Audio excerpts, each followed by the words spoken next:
Yep, ready to go. All righty, welcome back to another episode of Two Plane Sports. Today is December 20th, and we are joined by Brandon Drumm with OU Insider. We appreciate you coming on. How are you doing? Man, I'm good. It is super, super, super busy right now. And to make matters worse, so get up this morning, gonna do some laundry, and the washer breaks. So we had to go buy a new washer and dryer. We're like, if we're gonna do one, we're gonna do the other. So there was that, and then getting ready for National Signing Day, and then traveling for Christmas, the bowl game. I mean, it is then obviously the All-Star games. So it is one of those times of year where you got to travel for multiple seasons because you never know what the weather's like. You know, it's going to be cold where we're at. Like, you don't really know that, but they're predicting it to be super cold. It's been relatively nice, honestly, this winter. So, which is normal in Oklahoma. But when you're going to places like Florida and then to San Antonio, like San Antonio is one of those places where it's a flip of the coin sometimes what you're going to get. It could be really, really nice and hot, or it could be downright cold. And with the humidity there, it's like it hurts. Yeah. So like, the weird part about packing, man, when you do that, it's like, you're like, yeah, your stuff's overweight. And you're like, yeah, I'll just pay it. I got to, because I don't know.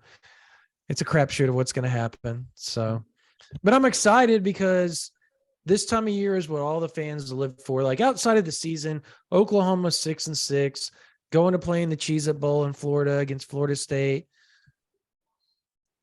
I think it'll be interesting to see. I had a parent tell me today that their kid was going to be playing in it, and he's like a recruit. And I was like, what? So I'm trying to like confirm if that's legal. I don't think I've ever seen that. No. So, but I was told that so I talked to McCarty's family yesterday, and they were talking about the possibility if he hadn't gotten hurt going and being in the bowl or being part of that. That's a thing. And they had like a list of players that could potentially do it. So that would have been cool. I mean, I don't know. Like, I'm trying to figure out if that's possible.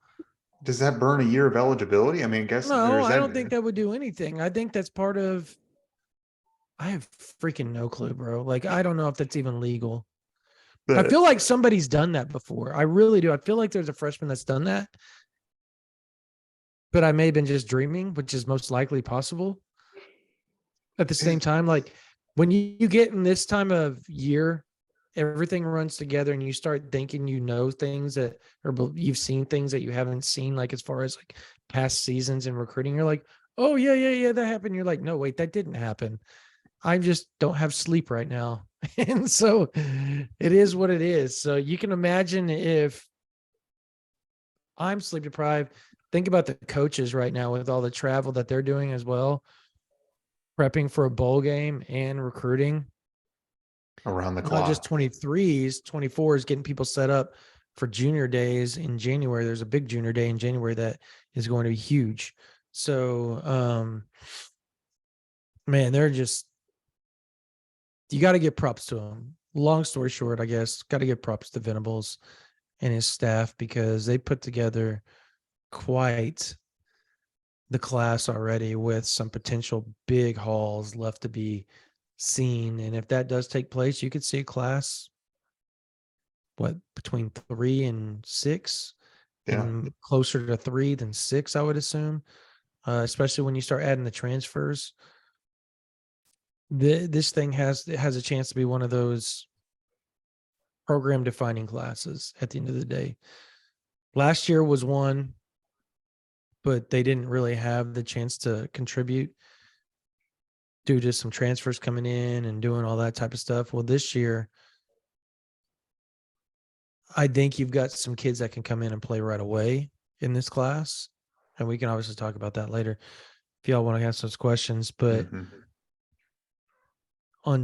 you got that with the transfers. I mean, this, and I say program defining, it was great last year that they held it together and ended up number 8. But going 6-6 after being so high to just be, hit the ground, losing 4 games by a total of 12 points. It just shows you how hard and where this program can be if they hit on the right kids and develop the right kids. And it looks like they're leaning more in that direction than they are getting away from that and keeping the trend at 6-6. I think you're going to start seeing this program go up and up and up. It may not be huge strides the way some people want it, where you're competing for national titles day one after this year. But I think if you give BV a chance, 8-4, 9-3 next year, maybe 10-2, at best, competing for a Big 12 title. And then I think in 2024, with 3 straight top 10 classes and him having his guys on defense, where they're legitimately his guys that are built to fit his defense specifically, with a Jackson Arnold calling the shots, or Dylan Gabriel coming back, because he does have that type of eligibility. I think that'd be his last year. You could legitimately be competing for a national title in year 1 in the SEC. Like, I don't think that's out of the realm of possibility at all. No, I don't think that's a ridiculous thing to say. I mean, you get 3 years, 3 top 10 recruiting classes, experience. Obviously the staff's been learning on the fly as well. Venables is trying to learn how to be head coach. And I think I know I did maybe minimize that a little bit, but there's a lot of growing pains when to, calling timeouts and situational football. And I think he learned a lot. I think everyone learned a lot. And I think it's just like you said, a foundational year that they went through. Yeah. Yeah, it is. It's a foundational year. It's a year that is,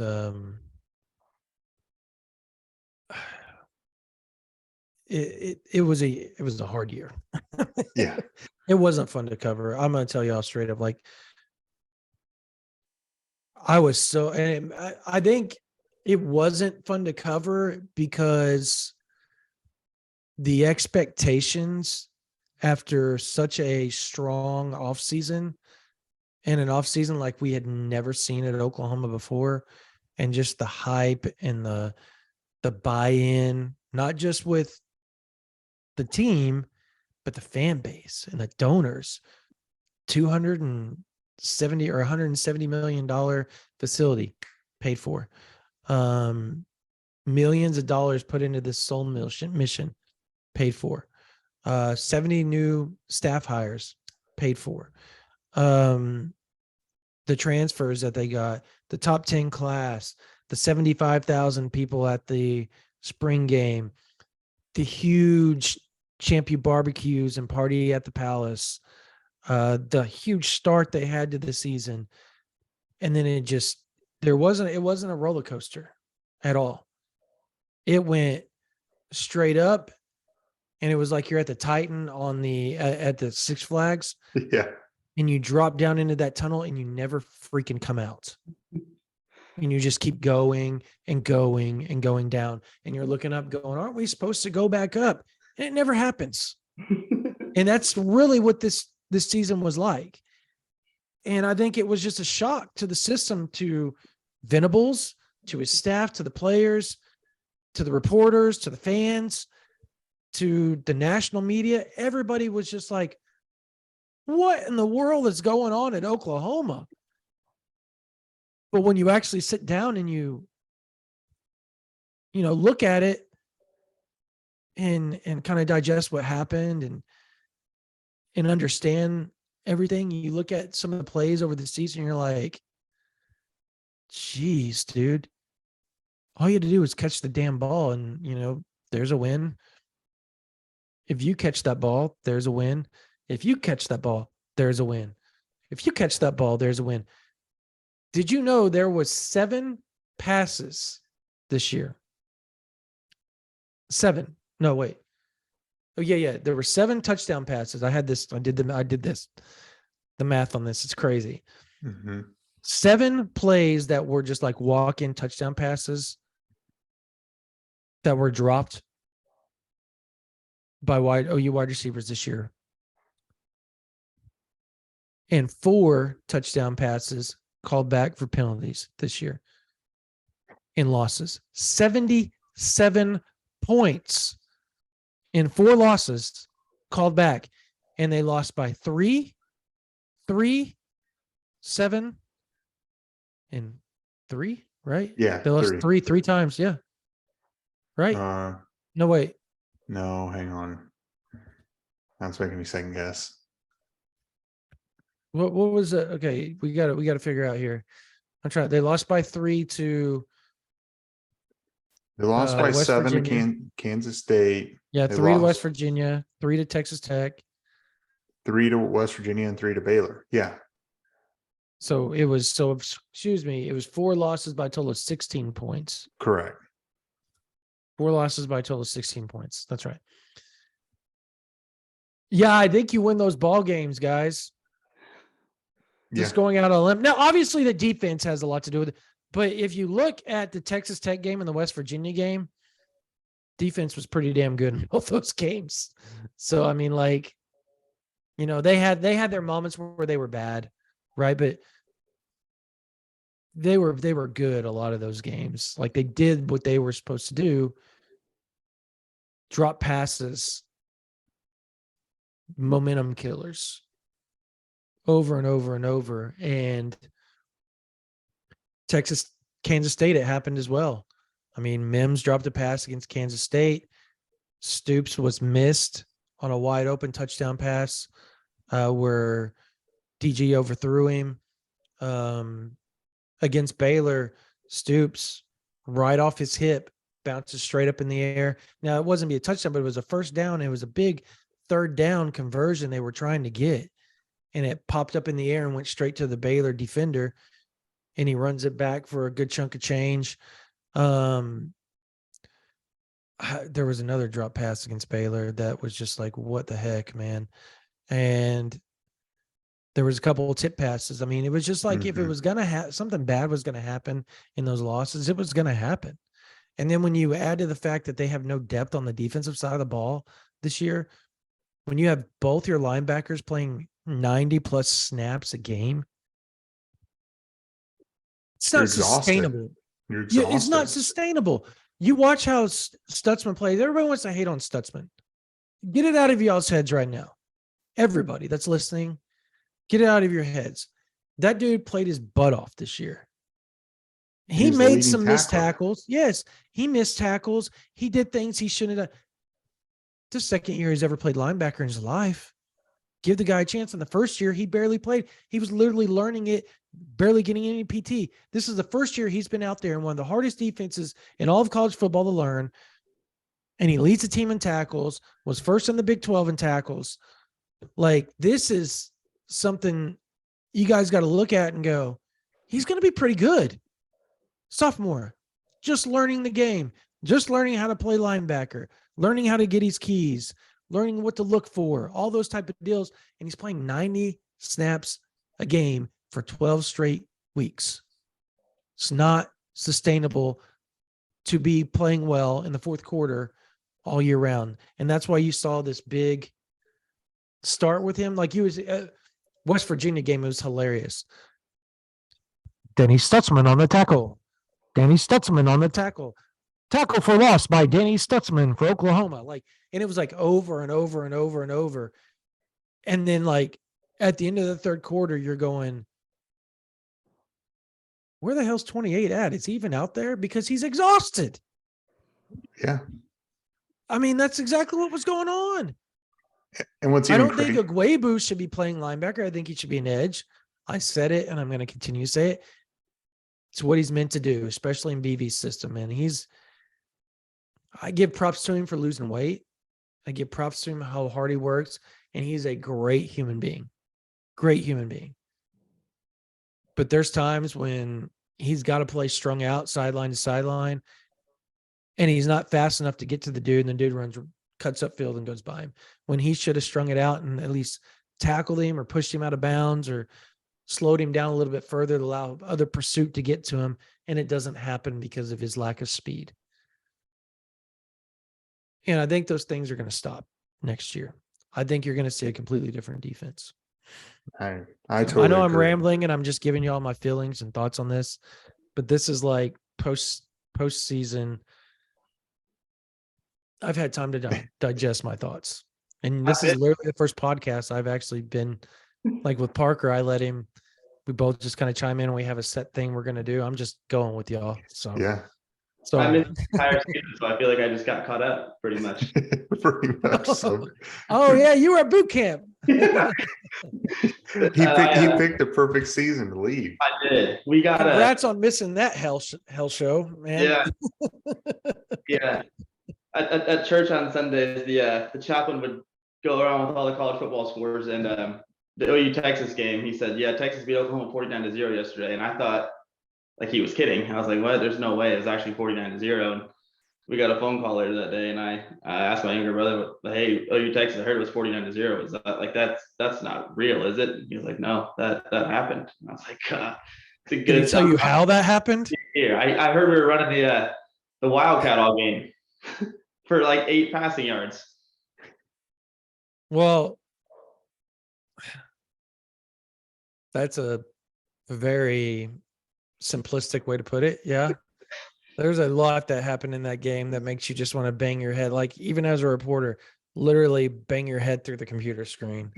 What was going, like what you watched, like you watched Oklahoma, the first series of the game completely shut down Texas. Like literally they couldn't move the ball. And everybody's going, okay, this might be a game. Number 11 trots out there. And the shit show started. I heard a little bit about Davis Bevel. Yeah. It was quite the game. I don't even know what I was watching for 58 minutes of that game. It was like first 2 minutes, you're like, oh, all right. Because even the first drive Oklahoma did, they got like a 3rd and 1 or whatever, and they put Braden Willis at Wildcat. Willie Cat is what we were calling it. And he gains like 8 yards. And so they hurry up and they do it again. He's gaining and he's gaining, he's gaining. And they literally stop themselves because they would get out of it and go start trying to get too like cute. So the second drive in the second quarter, I think Oklahoma's down. I mean, it didn't, I know we're like reliving like a nightmare here, but it wasn't one of those games, man, where it got out of hand like right off the bat. Like it was like, what was it? Do you have the box score in front of you? Like, what was it at the end of the first quarter? I will pull it up right now. I'm like 14-0 or something like that. But Oklahoma was like, as they flip sides, Oklahoma is inside the 10-yard line. Okay. Right. And as they go to the second quarter and they stop using the Willie Cat and start like doing like some weird crap. And it was like, Braden Willis just got you. Braden Willis and Eric Gray literally ran your butt all the way down the field and you decided not to use them. You're muted. My fault. Can you hear me now? Yeah. Yeah, it was 7-0 at the end of the first quarter. That's what I thought. Yeah. And Oklahoma was going to tie it. They were, remember, they were literally going to time. We're like, this is going to be a ball game. Like it's freaking weird that Eric Gray and Braden Willis are your quarterbacks for the most part, but Oklahoma was like eating the clock up, and they were just eating the clock up and eating the clock up and eating the clock up. And I love Jeff Lebby. I've known him for a long time, back to his Baylor days. Friend. Okay. Friend. And I've even joked with him a little bit about it. Like, dude, sometimes you got to slow down. You got to slow down. Like, and I think he got so antsy that he got ahead of himself a little bit there. And he would probably tell you the same. And they stopped Oklahoma. What was it? Literally like on the 4 yard line, something like that. It was right down. It was pretty close. Yeah. It was inside the 10 and it was a 4th and 1 and they stopped because they didn't run. Did no, it was on the goal line and they ran Davis Bevel instead of Braden Willis on the 4th and short. Oh, I'm looking at it right now. So Davis Bevel ran on 3rd and 2, and then Eric Gray ran for 1, and they got stopped on 4th and 2. It was Eric Well, they Gray and should've- Davis Bevel running. Should have run Braden Willis. That's all they had to do is keep number 9 in there, and they would have scored. If they score right there, I'm telling you, and I've told everybody this, the game is completely different. But that play, we're only talking about this, folks, because he didn't get to see it. He was at boot camp. Okay, we're literally trying to explain this to him. That series of events screwed the pooch for Oklahoma the rest of the game. They were done after that. It was an avalanche after that, literally. And Quinn Ewers couldn't hit a broadside of the bar in some of that game either. It's weird. Like they could have scored 80, but he couldn't complete a pass sometimes. He was like Aaron. There was one pass where he literally lofted it right to CJ Colden. Literally, it hung up in the air and just dropped in his hands. It was like, what just happened? It was weird. It was weird. It was a bizarre game, and I don't think we'll ever see that again with Old Venables. And whenever they would get close to the red zone, it was just like they lost their mind every time. They did. They got 3 times they got close to the red zone. Literally, that could have changed the ball game. Where like I think there was another one where they could have put it at 14-7 because they got the next series. And then 3rd quarter, what was that at halftime? What was the score at halftime? 28-0? I believe so. It was, let me see real quick. Or 27-0, 21-0, something like 28-0. that. 28-0. So the start of the 3rd quarter, Oklahoma's driving. And Eric Gray's literally running down the field, like doing whatever he wants in the Gray Cat. Anything he wants to do. And they try to throw a jump pass. I've seen that clip. I saw that on Twitter. Yeah. The fans right now are like pulling their eyeballs out right now in their ears. They're like, it's to us. We're here to talk early National Signing Day. We put that behind us, and we just relived a season the and nightmare that was October 15th. pretty much. So that's a pretty good segue for us to now all the bad. All right, podcast's over. Podcast's over. Thanks for stopping by. Yeah. So all the bad stuff. So now we're looking forward. We're looking to the 2023 class, the 2023 season. Oklahoma, as they sit right now, are a number 8 class, according to 247.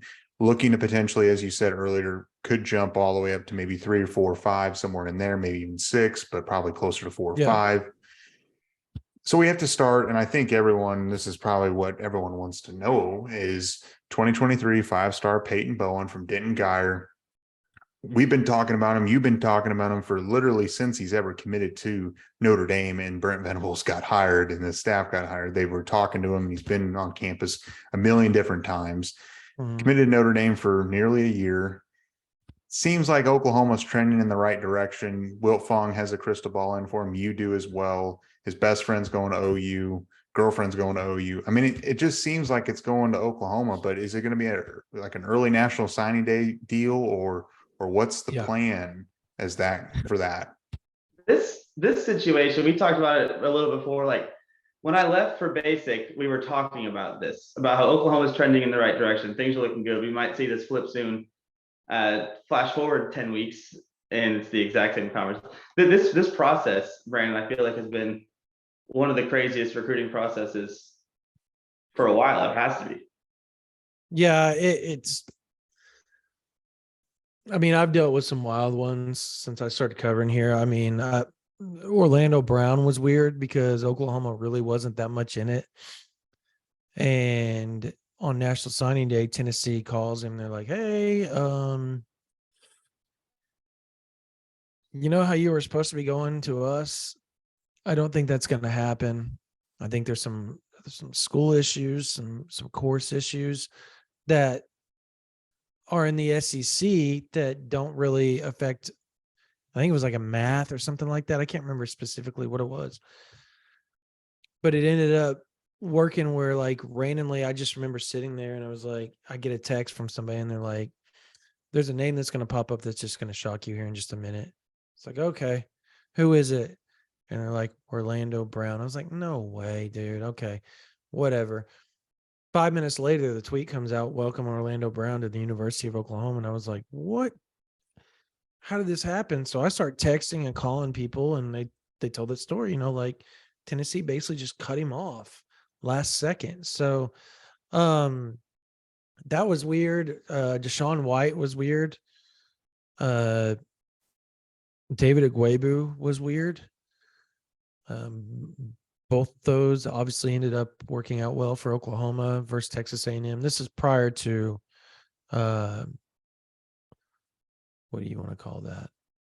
The Jimbo Fisher / well, this was Jimbo Fisher era, but Jimbo Fisher / I guess you just call it Texas A&M's version of NIL era. So that those worked out in Oklahoma's favor. I'm trying to think. 2019, Jaden Hazelwood was kind of like this, committed to Georgia, decommitted, and I remember telling Steve Wiltfong in August, and it was literally the first. So Steve doesn't know me from Adam at this time. It was the first year I was working for 24/7. So he's trying to trust me a little bit, but he thinks I'm just, you know, my sources are off a little bit, and he will tell you this. And I told him in August, I was like, he's going to Oklahoma. He's like, well, how do you know that? I was like, because I know his dad. He's going to Oklahoma. His whole family, he's a 4th generation Sooner. He's going to Oklahoma. It's like, guys, he's not going to get out of Georgia. There's no way they're going to let a 5-star wide receiver that lives right down the road out. It's like, okay, we'll see. And I remember in October, he calls me, he goes, I think he may end up in Oklahoma. I was like, you going to put the crystal ball? And he's like, not yet. So he texts me before Christmas, and he put the crystal ball in before Christmas. He's like, you were right. Like, that was impressive, you know? But that was just weird because Georgia felt good about the situation, like right before national, and when Georgia didn't announce him.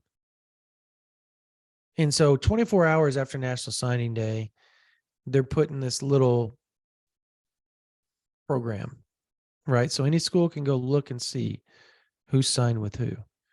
And notoriously, they start leaking that stuff out, and that's what happened.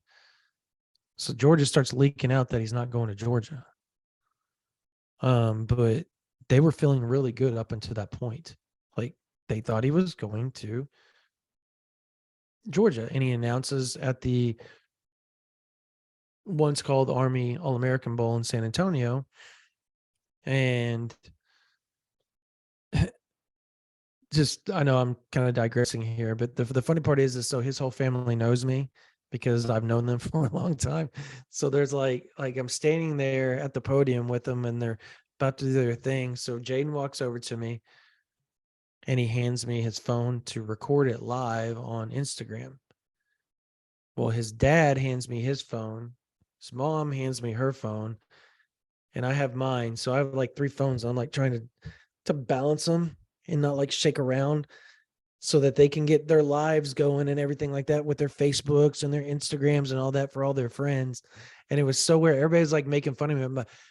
And it took them like 8 minutes to finally get that thing over. So both my arms are like stuck in like this cramped position like this. Cause you know, like when you're holding something, even if it's light for like a certain period of time, everything starts like shaking. And so that's where that was. It's just kind of funny because finally, when I walked over to hand it to him, I handed it to him exactly how I was recording because I couldn't move my arms. So, but yeah, that was weird. I think 2020. I mean, Marvin Mims was a strange recruitment. He was committed to Stanford. Decommitted from Stanford. still looked like he may go to Stanford, but he ended up going to Oklahoma at the end of the day. Chandler Morris was a weird one. And then we can get into 2021. So those, we were talking about that before we started this smorgasbord of weird recruitments. Bryce Foster, Tristan Lee, Savion Bird, Kamar Wheaton, Caleb Williams. Which, you want to know the funny thing about Caleb Williams? And everybody mocks me because I'm still friends with the family. Like, we still talk every week. Like, it's just, we're very close. And so whatever, I don't really give a crap. Hate on me all y'all want for it. They've treated me nothing but like family, my family, like family ever since. And so we still support them. They know we don't agree. They know we don't agree with how things went down. They know that. But you can still be friends with people and not agree with their actions sometimes. Like, that's part of it. Oh yeah. So they know my stance on it. I think they made the wrong move. It's worked out for him though, right? So, but his recruitment, the funny thing is Brock Vandegrift decommits on January 1st, right? Or yeah, I guess January 1st, 31st, whatever. And I knew leading up to it, because you started hearing buzz about Georgia and Brock Vandegrift like a week or two before that happened. And so I kind of got to know Caleb a little bit before that, because he had visited Oklahoma a couple of times and had even hinted that he wanted to walk on if there was an opportunity for him to do that prior to all that. And I was like, this kid's full of crap, you know. I didn't know him all that well. Just like, I knew him, but I didn't know him like that yet. And so I ended up walking up to him the day after. It was like January. It was like in the afternoon after Brock Vandegrift had went public. And we're at the Future 50, and I start talking to him and recording this interview, and he goes, "Yeah, Oklahoma's my dream school." And so we get done recording, and I go, "Caleb, you know, you just said Oklahoma's my dream school in the interview, right?" He goes, "Yeah." I was like, "So you haven't even been offered yet, but they're your dream school?" He goes, "Yeah, I've already visited them like 3 times." I was like, "I know one." He goes, "No, I've been there like 3 times." So he started naming them off, like when he went. And I was like, "Dang, really? Even with Brock Vinegar?" He goes, "I didn't care that he was committed there." He goes, "I'm better." I was like, wow, okay. That takes some confidence. Well, it was a true statement, right? Like, Yeah. Not wrong. okay, yeah, it was a true statement. And so we're headed to San Antonio. I'm headed to San Antonio for the Army All-American game.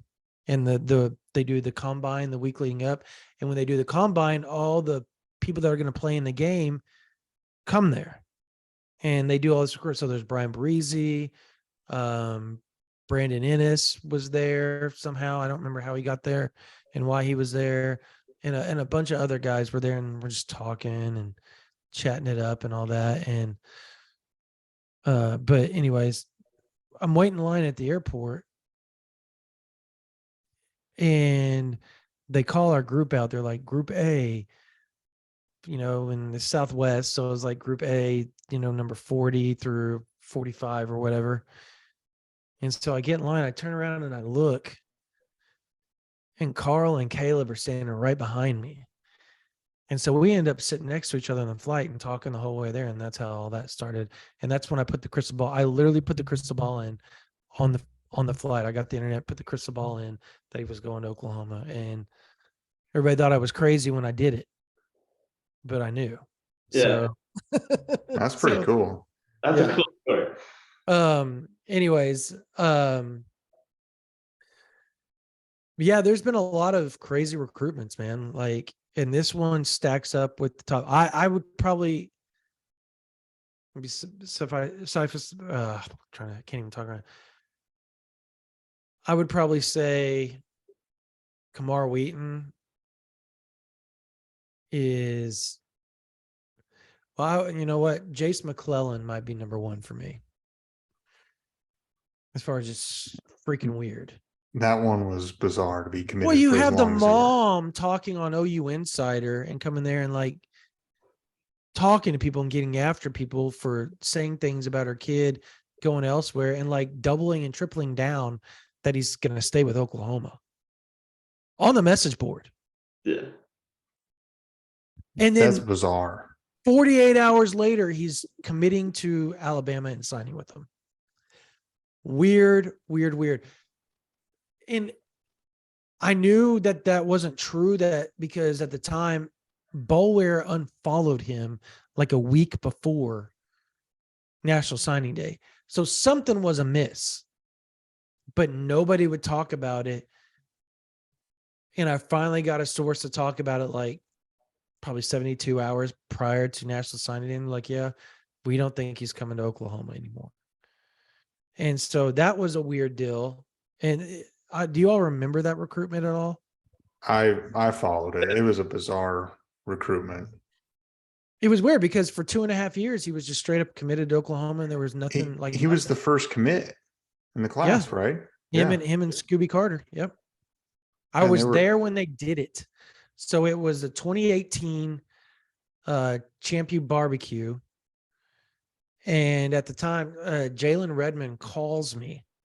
It's like, hey, I want to do a commit video. Can you come up here and record me doing this stuff? So after all this is done, I'm walking in. And as I'm walking in, I'm in that parking lot across behind Heisman Park. And they walk up to me to tell me they committed.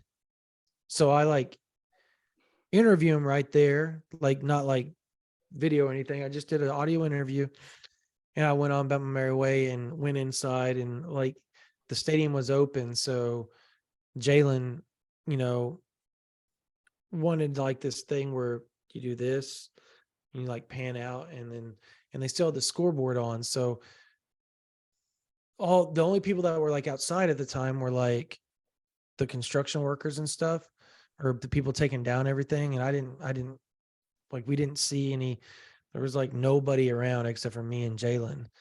And so he just did, I'm staying home. And so this may have been 2017, actually. Yeah, it was 2017. This was like 5 years ago. So it seems like so long ago. It's crazy. But yeah, it was 2017. It was the summer of 2017 and Jalen decided he was going there.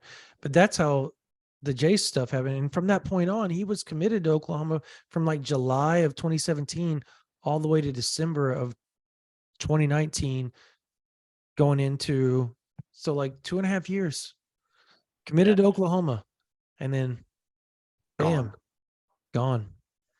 So yeah, it was crazy. But yeah, the 2021 had most of the weird ones, like just crazy, and Peyton Bowen's up there. Like at the end of the day, Oklahoma, Notre Dame, Oregon, wherever he goes, there's going to be two pissed off fan bases because it's been drug out and people are being told. Right now, it's just Notre Dame and Oklahoma. Everybody kind of threw out Oregon, right, because he didn't go up there on that visit. But everybody's being told what they want to hear by somebody in that camp. I don't know if it's – I seriously don't think it's Peyton, because from my understanding, it's been pretty clear where he wants to go. And if it doesn't go to Oklahoma, it's pretty clear that, I'm trying to word this without wording it wrong, that it's pretty clear that if he doesn't go to Oklahoma, it's pretty clear that decisions were made as a collective group and not a singular person that is actually going to be living that life, if that makes sense. People can read into that what they want and say whatever they want and do whatever they want. And people are going to say, well, what about Jackson? And what about Emma? And Emma's his girlfriend. Okay, that's great. And what about all the other people in Denton that want him to go to Oklahoma? That's fine. But at the end of the day, they're not part of that final decision. Emma probably is, but the other people aren't. And so when I say it's a collective decision, I mean, like, it's not going to be just, if he doesn't go to, if he goes to Oklahoma, this was a decision that he made. He put his foot down, and because it's been clear with his actions where he's wanted to be all season. Like, there may have been like 3 weeks out of the season where you didn't see Peyton Bowen on the visitor list, right? He was always on the visitor list to Oklahoma. I think he went to 4 of the 6 home games. He basically lived in Norman. Yeah, and he went to the one in Dallas. So, like, he went to 5 OU games this year. He visited Oklahoma from the end of January to now. I think I want to say, outside of he's had a few quiet visits where nobody knew he was up there.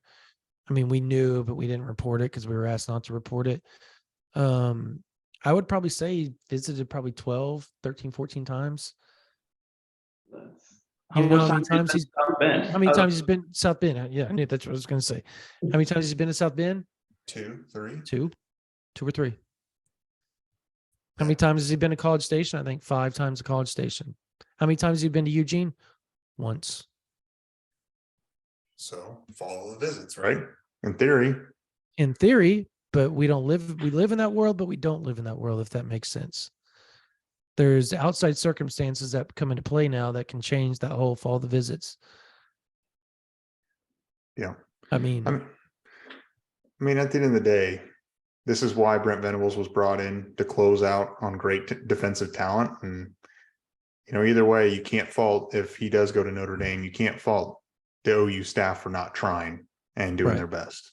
So, no, I want people to understand that. Like, you're right. You're right. And people are going to hate on me like, well, you said he was going to Oklahoma. I'm reporting what I'm told, man. Well, Notre Dame was saying he was going to Notre Dame. They felt pretty good about it. Okay. Well, like we said, he's telling everybody and people want to compare it to like the David Hicks situation. It's not comparable. David Hicks was committed to Oklahoma for like 4 months. And then last second, 30 minutes prior to him going and sitting down on that podium, he committed and said, I'm going to A&M. And then he just signed with him because he never publicly committed. So he decommitted from Oklahoma, called Coach Bates. Coach Bates was in a defensive line meeting, I was told, whenever that happened. Like, he had to walk out and then walk back in there and try to teach the defensive line. Like, after that happened. That's just crazy to me. And think about where his mind was at during that time. Like, they just lost to K-State, their first loss of the season. They're trying to correct everything and get things fixed and get ready for TCU. And he just gets that kick to the groin. Like, it had to be rough on him. And this is coming from people that, like, well, it's coming from the Hicks side is where I was told this story. So, they felt awful about it, and there's a reason why they still talk to Oklahoma, because they love Oklahoma. And is the conversation still happening right now? Is Oklahoma they still happen, trying? But the dude's going to stay at A&M. Yeah. Like, he just took an official visit to A&M. If they could, look, everybody wants to go, well, it's because A&M's offering all that money. If you think Oklahoma wasn't throwing NIL stuff at him, you're crazy and you're naive, because they were. And the deciding factor there was well known. Damian Sanford, his best friend, was going to A&M. It wasn't a coincidence that Oregon, Oklahoma, and everybody else that wanted to get in with David Hicks started offering the 4-star linebacker and getting him up on visits. Like, you don't do that if he's not a main fixture in this recruitment. There's no point, especially Oklahoma with what they had, like the potential of running off like a Lewis Carter or somebody like that. Like that was ballsy on Oklahoma's part. Ballsy. No, that's a good point. I mean, at the end of the day, they could have lost a commit out of Lewis Carter and then still not end up with David Hicks just because you sent an offer out. Correct. And it's tough. But it is what it is. I'm just glad that recruitment is pretty much wrapped up and we can move on. And I think another bright spot is to see Got the Marcus economy. Strong, baby. Most likely. We were gonna ask about Marcus Strong somewhere Yeah. on this one. I honestly, like, I haven't put a crystal ball in for him because they like everybody feels pretty good about him in Norman, but the kid is like pretty quiet right now. So I will be shocked if he's not a Sooner. I really would. Like his biggest offer. He spent his last weekend before National Signing Day there. Coach Bates is recruiting him. Kids from Central Florida. If Bates offers a kid from Central Florida, he usually gets him. That's just facts. So Derek LeBlanc, prime example. I'm sure there's others at Clemson. I just don't know them off the top of my head or where these guys were from originally. But yeah, Bates has a really strong connection there in the Tampa, Orlando, Highway 4 Little Reach corridor. And so there's a good chance if I'll tell you what, on December 20th, if I have a crystal ball put in for Marcus Strong, don't be shocked. All right. So That's good to hear. How about we go ahead, bro? I was just going to ask, is he going to be an early enrollee or do you know? don't know yet, man. I haven't, I'm not sure. I really am not sure. And the reason I say that is because there was a time when I wasn't sure Oklahoma was going to continue pursuing him. Mm-hmm. And I think the more they watched him, the more they were like, this cat can play. Like, we're going to take this cat. So we'll see. That'll be something I'm definitely going to dig on Tuesday, which I'm sure that's probably when you're releasing this is tomorrow. Yeah. So, yeah.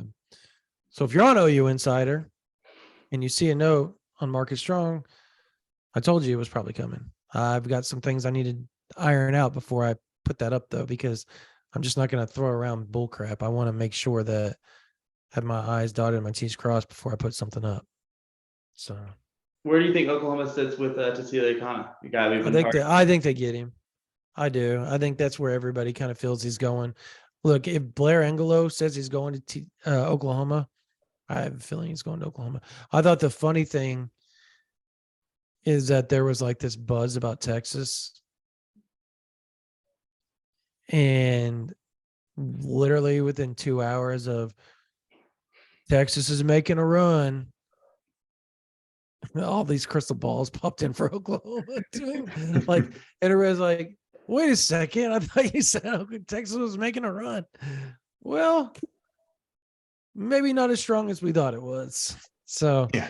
But the thing is if you talk to like Mike Roach, or any of the other guys at Horns 24/7, they've said for a long time that they didn't feel like he was headed to Texas, even though his sister plays volleyball there. They just have always felt like it was like an OU, LSU, OU, Texas A&M, OU, Oregon, like, but there was always that OU, involved. And it's kind of similar with Peyton Bowen, right? Like OU, Oregon, OU, A&M, OU, Notre Dame. The common denominator. Common denominator and all that was always Oklahoma, Oklahoma, Oklahoma, Oklahoma. So that ought to give you solace a little bit. And if either one of them don't work out in your favor, and that's recruiting. And I know that sucks for you to hear that, but here's the good news, folks. There's this crazy thing called the transfer portal that has been pretty fruitful for Oklahoma here over the years. two Heisman winners, one Heisman semifinalist. Yeah, obviously, two of them weren't in the portal, but they're transfers, and one of them was in the portal when it was in its infancy stages in 2019 with Jalen Redmond. Jalen Hurts. So it's worked out pretty well. And this Dylan Gabriel guy's been all right for Oklahoma as far as what he's done.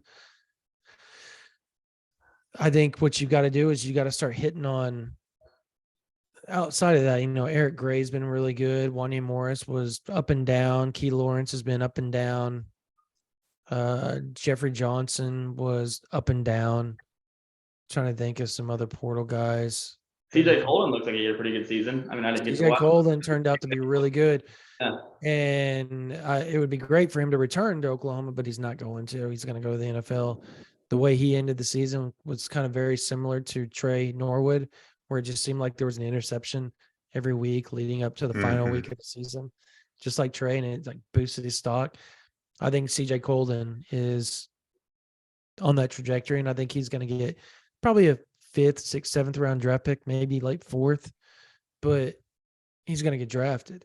And that's all he wants right now. Like, I think he's over the whole college thing, and I think that's what he wants to do is go pro. And obviously he's going to play in the bowl game to try to up his stock a little bit more. But it is what it is. Trying to think, is there any other I think Morrison? Trey Morrison came in as a transfer as well. Yeah. Yeah. Guyton's been Tyler Guyton's been a good one. And he will be a good one at Oklahoma. I think Matire's gonna be a good one. Matire, when it's all said and done, he'll be pretty good. Chris Murray, obviously. Chris Murray may be able to come back next year, I think. There's a potential of that. There's some buzz that may be taking place. Now, I don't want anybody to think that I'm reporting that he's coming back. I just was told that there's some buzz that he has an extra year of eligibility, potentially, and that he's looking to come back one more year. If that happens, oh my gosh, how huge is that for Oklahoma? So, Jonah Lalalu. Yeah, he's going to be a good one for Oklahoma, and he started to be really good at the end of the year. But I think when you look at that, and then you look at Deshaun McCullough, I mean, getting a guy like that, that's a game changer. And that's where I get with the portal.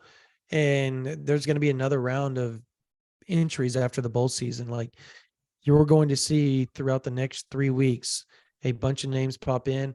And then January 4th through January 8th, you're going to see a bunch of visits happen everywhere.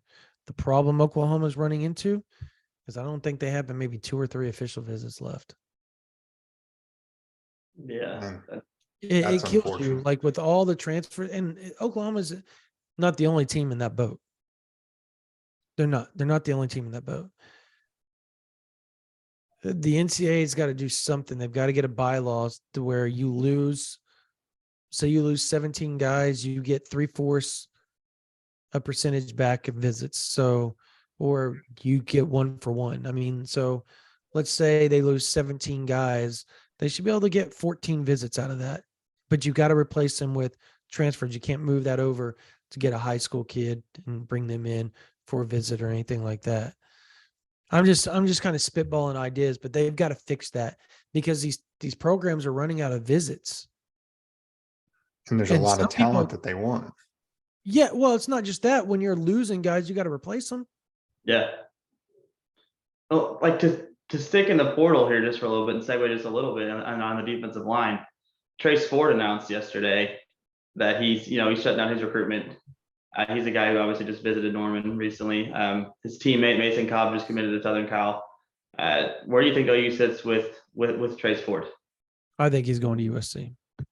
I knew that. I kind of thinking that, but it's worth it. Yeah, but I mean, this was his sister. So I was told last week USC was a team to watch because his sister lives out that way. And it would have been, it makes it easier for his mom to travel out there and see both. So instead of just sticking around this area and seeing Trace play and then having to fly out to go, whatever with her daughter. So it made logistical sense for them to do that. And so I think he ends up and at the end of the day, I love Trace as a player, but I feel like you could get something more than that potentially. Like he's got a high upside if he gets completely healthy, but I don't know that his ceiling is higher than some of the guys that will be potentially entering the portal between now and time for school and now and obviously spring. So there's going to be more waves of transfers. I want people to just think about that. Like, this is how it's going to go. There's going to be waves after there was this big wave, right? After the season. Now there's going to be a wave. It's not going to be as substantial numbers wise, but there's going to be guys that are going to enter the portal that Oklahoma has relationships with, most likely, after the bowl season's over. Okay. And they're going to have that gap to be able to do whatever they need to make that work. And then after spring practice is over in April, at the end of April, between the end of May, you're going to see another wave because everybody's going to want to be set up for the June start to the off-season training, June and July before the season. So, and for summer school. So you're going to start seeing all these, you're going to have 3 more waves of transfers. Now, they're not going to be as big as the initial wave, but you're going to see some pretty substantial names, I think, start popping in here or there at the portal. And I think Oklahoma will be in play for some of those. I don't know who they are.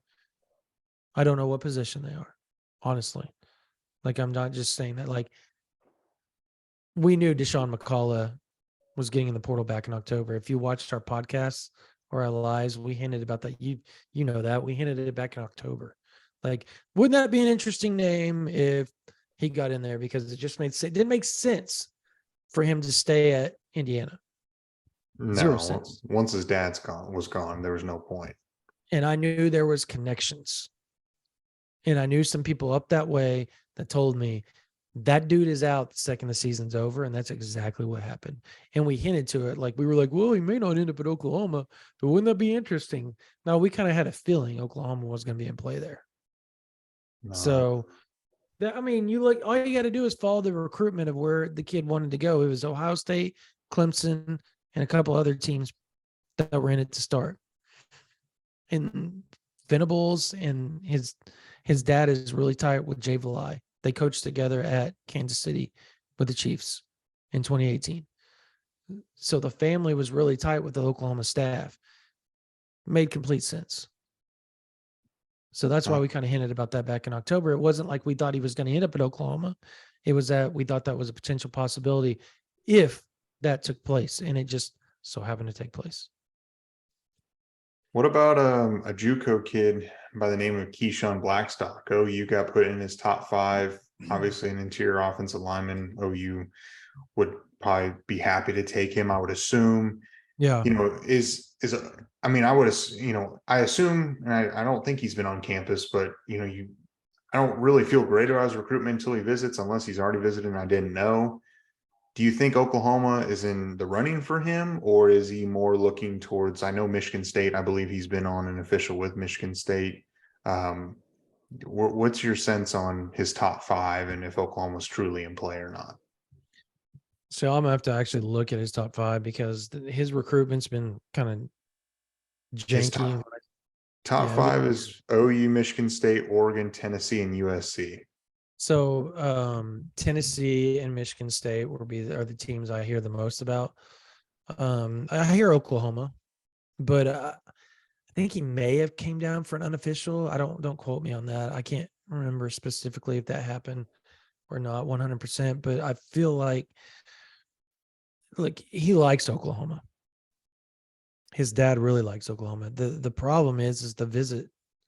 I was told last week that he wanted to visit Oklahoma, but I don't think they could get things ironed out quickly enough to make that take shape. So,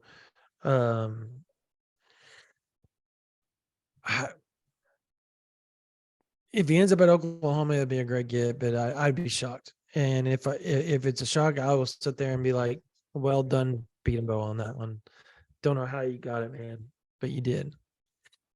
So kind of another guy that I think would be a shock. But Micah Tease, Tulsa kid, just decommitted from Arkansas. Any chance Oklahoma swings his commitment? He was going to Oklahoma most likely just a week ago. And then because Oklahoma started pursuing him really hard, they didn't, so little side note story here. And tells you the type of recruiter that Brandon Hall is. LD Washington was supposed to be doing a in-home with him, and his plane broke down on the runway.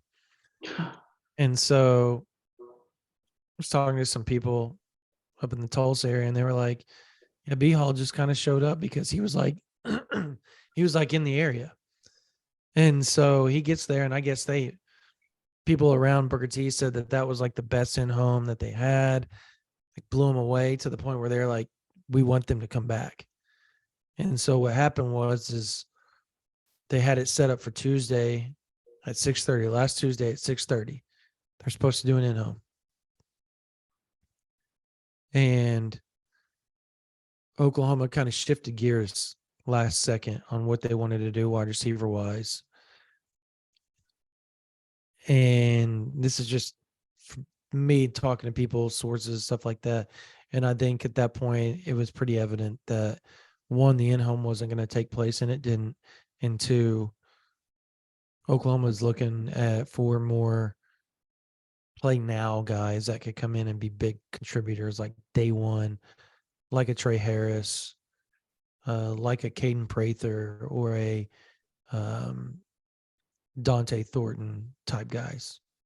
And so I think they shifted gears to that type of player. And that's where things stand there. And I think he's going to go to A&M.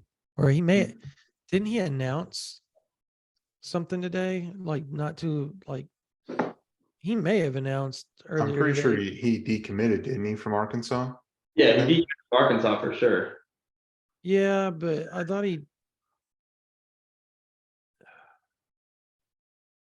hold on. Here we go. Well, let's see here. He makes it really hard to see. Yeah, he just decommitted from Arkansas. So I thought maybe he announced he was going to A&M. I feel like, but he's going to wait till 1 p.m. On Wednesday, and I think it's going to be A&M at this point. And talking wide receiver recruitment, you mentioned Trey Harris. I mean, he visited Oklahoma this weekend, he tweeted out that he, in Norman. That's the feel that I got too. As soon as they backed off Tease, they must have felt good on a transfer target, because it seems like they're going to take one more wide receiver. Is Trey Harris the guy? I mean, obviously they're pressing for him. I mean, he visited Ole Miss and A&M and now Oklahoma. Is it kind of still 50-50? Do we have an idea after this visit that he did at Oklahoma? I think he ends up at Oklahoma. That would be my pick right now, but you can't discount Ole Miss or Texas A&M. And for him, distance isn't a problem. It's not a problem. And his mom's from Louisiana, so I think it's like 7 hours or something, 6 hours between where they live in Norman. And so that there's some issue there, I guess, a little bit. But I mean, it may be like 7 hours actually where they live. I can't remember the exact number, but I think she would like him closer, but I think at the end of the day, he wants to go to Oklahoma. He looks at the quarterbacks. He looks at the system. It just would be wise, I think, in his mind, the Oklahoma be the pick. And I don't think that's discounting Ole Miss or A&M. Well, A&M's offense isn't exactly a wide receiver's dream. So I can see where that would be kind of an issue, but location for mom is important. So I think it's going to be a matter of him making her feel comfortable, and Oklahoma making her feel comfortable about the distance and her availability to get back and forth to Oklahoma and to the rest of the football games that they play. If she wants to go to all those, because he was at Louisiana Tech, which was right down the road from where, so she could just hop in her car and be there, snap the finger. Well, you could do the same at Ole Miss because Oxford's not that far away. College Station, I think, is like 3.5 hours away, 4 hours. So that distance to Oklahoma is it's kind of the hurdle that Oklahoma is trying to get through there with Trey Harris. And I think at the end of the day, they will. But it's just, you got to get through that hurdle first. And you got to make mama feel comfortable, because if mama's not comfortable, you're not going to get that signed off on no matter how old the kid is. See the Peyton Bowen situation. Mama's got to feel comfortable about the situation. Yeah. So I'm actually going to Twitter for this next question. We posted a tweet, saying that we were going to have you on and ask for some questions. And I think the most popular question we had is, which player from this 23 class or players do you think will be the most college ready on day one? I think some guys that come to mind for me, like Caden Green, PJ Adebare, maybe like Jaquez Petaway. What do you think? I mean, Caden Green's a good one. Jaquez Petaway is a good one. I think Keon Brown's one that people need to pay attention to, because his size, his speed, his athleticism, if he can pick up the system quickly, he could be a problem. He really could.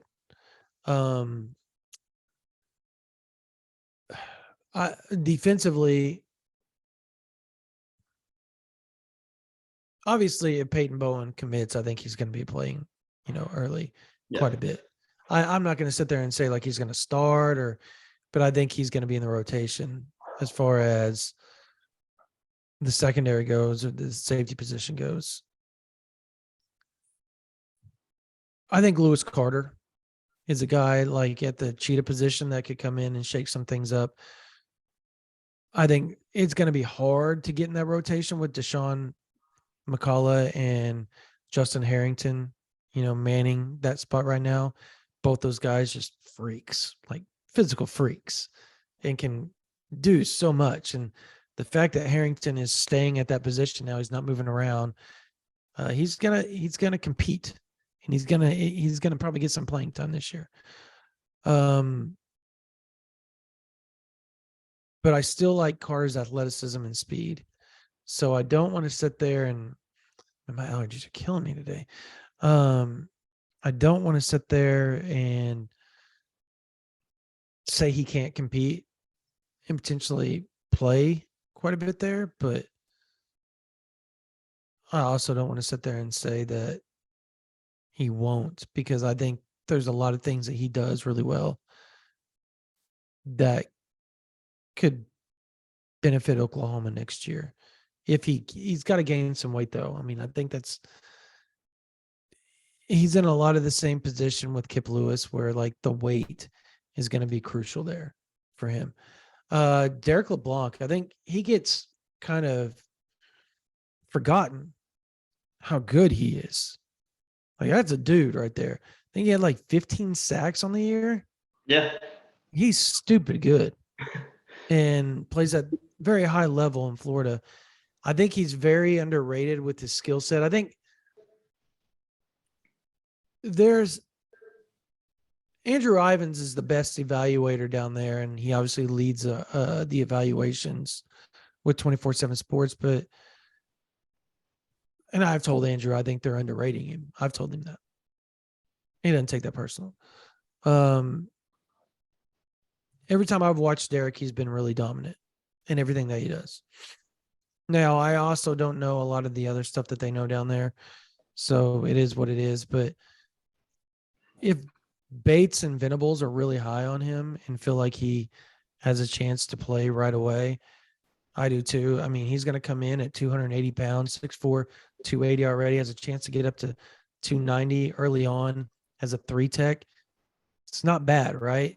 He's never going to be that zero tech or anything. I think that's going to be more Ashton Sanders than anybody else, and potentially a Marcus Strong than anybody else. But I think him and PJ Adebawore have a chance to really change some things up. And I think by the time 2024, 25 rolls around, I think Taylor Wine's going to be a name that fans sit there and go, yeah, it can ball. Like, he just has that, to me, like that Austin English type of play about him. Like, just not gonna wow you physically. He's gonna look good. He's a lot like Colton Vasek. Colton Vasek isn't like the most physically domineering person in the world. Like, he's tall, he's big, but like, he doesn't look like up top physical freak. And it's kind of, Taylor Wine's built the exact same way. And I feel like once he gets in with Smitty for a few years and understands the system, there's a chance that he really makes that big move and becomes a player. So I think he's another one. I don't know that this guy plays right away because I think he's super raw in everything that he does. And it's going to take some time because he's been more basketball than football most of his life. But Jacoby Johnson is going to be that dude. I couldn't agree more. I actually He's going to be that dude. Did some Mustang games for the past couple of years. He's easily the most fun player to watch on their field. Oh, he is. He's a man amongst boys out there sometimes. Yeah, he has his ball skills might be the best that I've seen. Like, he makes, like, Evan Stewart was really good. Like, I think whether it's offense or defense, Jacoby Johnson will be a star at Oklahoma. Doesn't matter. If he doesn't like on defense, they will move him to offense just like they did DJ Graham. It will probably be more seamless and easy than DJ Graham. Like, they fought DJ wanting to move there.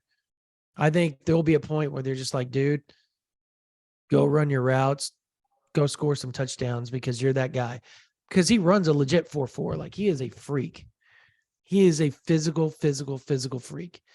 And I don't know. He has a chance to be really, really good. And I guess last but not least, and I know I've just went through a lot of guys there that could play next year. I think at some point next year, I'm knocking on wood here because I don't want to see DG get hurt. But history tells us that Dylan Gabriel will miss a game or two, right? Like, through his career. That's what we've seen, correct? Jackson Arnold's going to play next year. It's a matter of how much and in what aspect and what circumstances he going to play. I mean, if Jackson Arnold comes in and plays and just lights it up, is it a Drew Bledsoe, Tom Brady situation? I was about to fit. Or Spencer Rattler, Caleb Williams. Yeah. The analogy for Oklahoma fans there.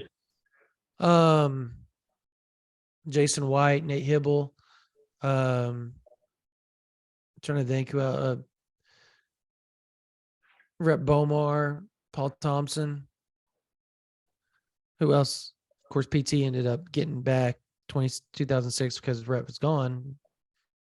Good. Big Red Sports and Import style. But who else did that? Well, I mean, Blake Bell and Trevor Knight. I mean, that's historically, we've seen it, right? By the middle of the year, the freshman overtakes the longstanding vet, right? We've seen that at Oklahoma. That's like the funny thing, I can tell it now. So the funny thing is I told, like, Carl Williams was talking to me like 2 or 3 games into the season last year in 2021. And I was like, dude, I've seen this 1,000 times. Anybody that knows Oklahoma football has seen this 1,000 times. At some point during this year by Texas, or at least around Texas, I said, Caleb's going to get his shot. And if he does and successful, he will be the guy. And it happened. Yeah. And he called me. He's like, how'd you know? I was like, again, this is how it works at OU. Like historically, it is how it works at Oklahoma. So having said that, and heaven forbid this happens, right? If Jackson Arnold gets that shot, I don't know that he relinquishes it. And I don't say that to hype the kid up, and I don't say that to make him like he doesn't walk on water or anything like that. I say that because I feel that he is up there as one of the best quarterbacks I've ever seen in person in high school. Now, whether that translates to college or not, I don't know, because I think Dylan Gabriel has a chance to have a special year in 2023. If Mims returns, you have Farouk coming back, Stogner. you've got Stogner, you've got some studs at running back. I know you're losing EG, but you got some studs at running back. So there's that potential for him to just, and you add a few like Trey Harris's of the world, Caden Prather's of the world, you add those guys,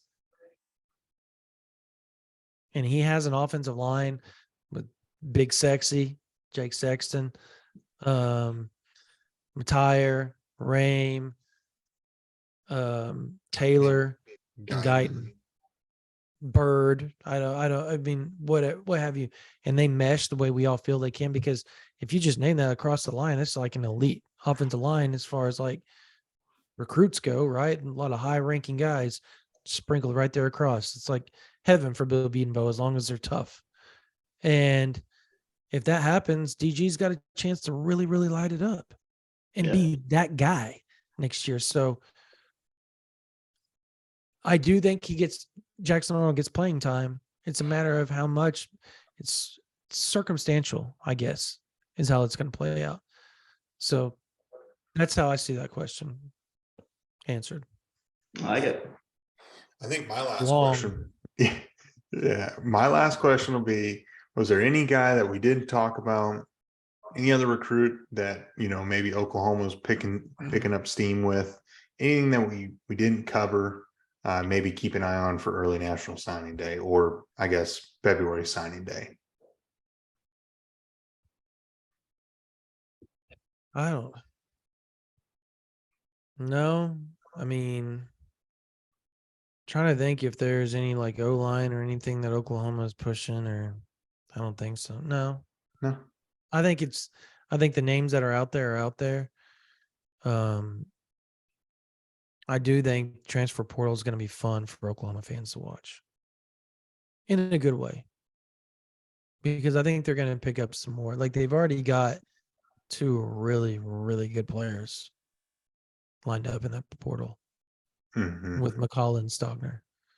Like that those two guys change your program. Like they're that good. Like everybody, OU fans know Stogner's good. They've watched it. Like they know. And you saw what Deshaun McCullough did in the Big Ten. So if you can add 5 or 6 more pieces like that, whether it's Trey Harris, Caden Prather, okay, so you get those two, then you go get your 2 O linemen, 2 D linemen, maybe go grab Jalen Catalon, or Reggie, just went blank. Texas Tech safety that visited this past week. Reggie Pearson Jr. If you go grab one of those guys, or maybe both, to add to what you already have, you've completely transformed your team in one recruiting cycle. Pretty good stuff. I think everyone needs to step back, and while the season wasn't great, and obviously we relived it earlier in this show, but I think the future of Oklahoma football long term it's going in the right direction, and I think it just takes time. And Rome wasn't built in a day, and No. I think people just need to have realistic expectations, because this is a fantastic class and one of the best classes OU's had in recent memory. The way that we assume that this is going to finish up. Yeah, I mean, I think 2024 defensive line class is going to be what really transforms this program. You can get the number 1 and number 2 kid in that, in the class there. If things go right on the Got D a line. chance. Yeah. And, David Stone has an announcement coming up. What that is, I'll leave it for y'all's imagination. But my gut says it's going to be good news if you're an Oklahoma fan. So, and I'm not saying commit, folks. So, like, temper down that one right there, because everybody's mind goes, David Stone's going to commit December 23rd. He just said it. No, I'm not saying that. I'm saying, there's other things that could happen that could be good for Oklahoma long term. Like, I'll put you like this: if you're a prospective coach recruiting him, would you want him in our region or would you want him down at IMG? We Our speculated. region. Huh? A little T.A. Cunningham type action and with the announcement. Yeah, but I think this is not like that. I think this is more, a kid. And that's I'm this is all hypothetical. I just want everybody to know this. Like, this is not me reporting or hinting that, people have asked me what my guess is. It's my guess is he's moving back to Oklahoma. Mhm. I'll just say it. I've said it on the board. I'll just say it. Like, I think that's my guess, is the kid is moving back to Oklahoma. And if you're OU, you're smiling ear to ear right now because He's in your backyard. he's in your backyard. And every time he's back in your backyard, his sister goes to OU. He spends all of his time in Norman and he hangs out the Switzer Center. So, I mean, like, it makes the recruitment so much easier for OU in the end. Absolutely. But that may not be what the announcement is. Could be I'm staying at IMG. I don't think that's the case, but it could be. It could be he's committing somewhere, or it could be a top 5. I don't know, but my gut says it's him moving back to Oklahoma. Now, what school he attends is another interesting topic. So, but yeah, that 24 class I think will be transformative on the defensive line, because you could have Williams Winery, David Stone, Zadavian Sims. Though my gut right now is Michigan State's making it really hard on Oklahoma with Zadavian Sims. Very hard. And it has nothing to do with Sean Cooper pushing them, blah, blah, blah. Like, that narrative is so bullcrap. That guy would love, the guy that sponsors Sean Cooper in C4 and donates and does a lot of the stuff for my kid and all those other kids that be able to play there and have the gear that they have for free. Mm-hmm. He's a huge OU donor and friend. So I don't know that he's an OU donor, actually. He's not an OU donor, excuse me. He's a huge OU fan. That's what I meant, not friend. Huge OU fan. And he's a big donor to C4, not there. So he's a huge donor to C4 and he's a big OU fan. So obviously you want to keep the donor happy, right? To your business, right? Prospective business or sponsor, whatever they call them, donor, sponsor, whatever. So, or business partner, I think you want to put it, however you want to word that. It's one of those deals where you'd want to keep them happy. You would want to push more kids to OU than not. So Coop doesn't push kids anywhere. If he had a choice right now, I promise you, By Joe would be closer to home. That's like his son. Like, they're that close. Like, that hurt for him to go that far away.